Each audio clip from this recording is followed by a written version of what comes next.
মধ্যপ্রদেশের মুখ্যমন্ত্রী নিয়ে আজকে আপনার সঙ্গে কথা হয়েছে এবং টাকা পয়সার লেনদেন হয়েছে 200 কোটি টাকা, এই নিয়ে একটা প্রমাণ করুক না। হুমায়ুন কবিরকে ভয় পেয়েছে মমতা ব্যানার্জি। গলিতে গলিতে খাগড়ার গলিতে ভোট নাই, সেরও ভোট চেয়ে বেড়াচ্ছে। আর দীপক অধিকারীকে তো পুতুল নাচের মতন নাচিয়ে নিয়ে বেড়াচ্ছে। পুতুল একটা ইয়ে করতে পারে না, ওখানকার স্কিম মানুষের সাথে। 3 বারের সাংসদ হয়েছে, সাংসদ হয়ে সেখানকার স্কিম আসে আর নালা ভর্তি হয়ে যায়, জলে বন্যা এসে যায়, সেটা ঠিক করতে পারে না। মুর্শিদাবাদে এসে পুতুল নাচ দেখাতে আসছে দীপক অধিকারীকে, সেখানে হেলিকপ্টার নেমে যাচ্ছে যেখানে সেখানে। অভিষেক 2000 লোক নিয়ে হেলিকপ্টারে 2000 লোক নিয়ে মিটিং করছে। কি দৈন্যদশায় পৌঁছেছে, এখন আর সোজা পথে মোকাবেলা করতে পারছে না।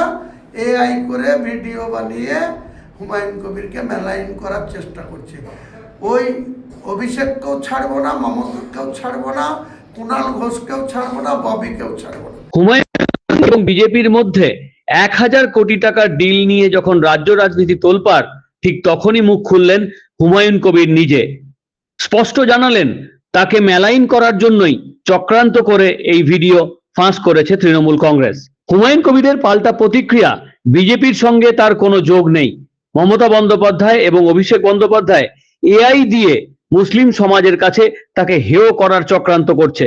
তবে মানুষ সত্যতা বুঝবেন এবং মুসলমান ভোট কোথায় পড়ে তা বলবে আগামী দিন।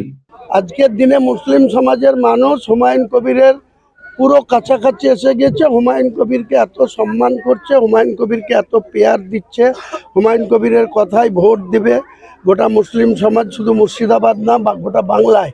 তার জন্য আর কোনো দিশা না পেয়ে মমতা ব্যানার্জি, আমি কি এমন লোক যে আমাকে ভারতবর্ষের প্রধানমন্ত্রী 1000 কোটি টাকা দেওয়ার প্রস্তাব দেবে? আমি কি এমন শক্তিশালী ব্যক্তি যে আমাকে মধ্যপ্রদেশের মুখ্যমন্ত্রী মোহন যাদব টাকার অফার দেবে? আমি কি এমন শক্তিশালী লোক যে আসামের বিজেপির মুখ্যমন্ত্রী, যারা আসামের মাদ্রাসাকে কোরআন পড়তে দেয় না, যে হেমন্ত বিশ্ব শর্মা আসামের মুখ্যমন্ত্রী, সে হুমায়ুন কবিরকে টাকা দেবে? এসব মাথা খারাপ হয়ে গেছে মমতা ব্যানার্জির, অভিষেক ব্যানার্জির, ববি হাকিমের, কুণাল ঘোষের।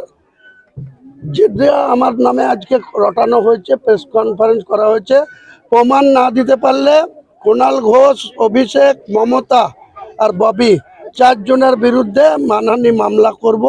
এবং 1000 কোটি টাকার কথা বলেছে, 1000 কোটি টাকা ওদের সাথে আদায় করব। Bureau report, morning time news.